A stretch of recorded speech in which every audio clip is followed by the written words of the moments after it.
కీర్తిశేషులు శ్రీమతి ఇందిరాగాంధీ జన్మదినం సందర్భంగా వరంగల్లో పెద్ద ఎత్తున ఈరోజు ప్రజాపాలన ఇందిరమ్మ సభ నిర్వహించడం జరుగుతూ ఉంది. నెహ్రూ కుటుంబానికి ఒక చరిత్ర ఉంది. ఒక స్వతంత్రం తెచ్చినటువంటి కుటుంబం.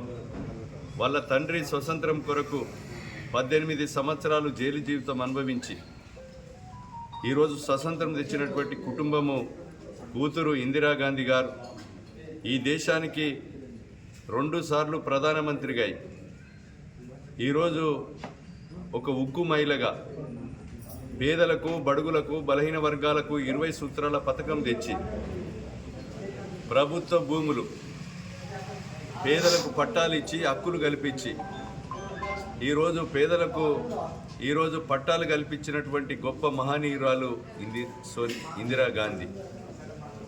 అదేవిధంగా వారు పట్టాలు ఇవ్వడమే కాకుండా ప్రైవేటు బ్యాంకులు వడ్డీ వ్యాపారులతో పేదల రక్తం దాగుతున్నటువంటి తరుణంలో ప్రైవేటీకరణ రద్దు చేసి ప్రైవేటు బ్యాంకులన్నీ వాణిజ్య బ్యాంకులు చేసి ఆ జాతీయ వాణిజ్య బ్యాంకుల ద్వారా ఈరోజు పేదలకు అనేకమైనటువంటి రుణాలు ఇప్పించి ఈరోజు వ్యాపారస్తులుగా చేసినటువంటి వ్యక్తి ఇందిరాగాంధీ గారు.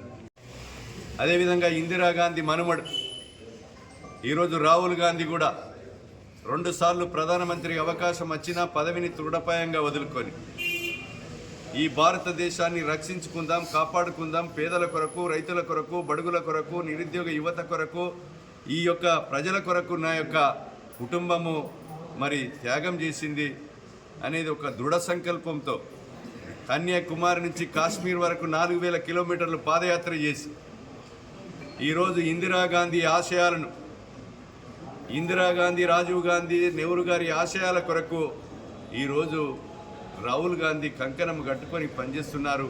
ఆ ఇందిరాగాంధీ ఆశయాలు నెరవేరాలంటే రేపు రాబోయే రోజుల్లో 2029లో భారతదేశ ప్రజలందరూ కూడా ఒక స్వతంత్రం తెచ్చిన కుటుంబాన్ని, ఈ తెలంగాణ రాష్ట్రంలో తెలంగాణ రాష్ట్రం ఇచ్చినటువంటి ఒక పార్టీని రాహుల్ గాంధీని ప్రధానమంత్రిగా చేసుకొని పేదలు, బడుగులు, బలహీన వర్గాలు అందరూ కూడా మనం సంసిద్ధం కావాలి. ఈ 4 సంవత్సరాలు అలుపెరగని పోరాటం చేయవలసిన అవసరం అన్ని వర్గాల ప్రజలపై ఉందని తెలియజేస్తూ ఈరోజు శ్రీమతి ఇందిరాగాంధీ మరి జన్మదినం సందర్భంగా పాల్గొన్నటువంటి నాయకులకు, కార్యకర్తలకు, అదేవిధంగా ప్రజలందరికీ మరి హృదయపూర్వకంగా ధన్యవాదాలు తెలియజేస్తా ఉన్నాం.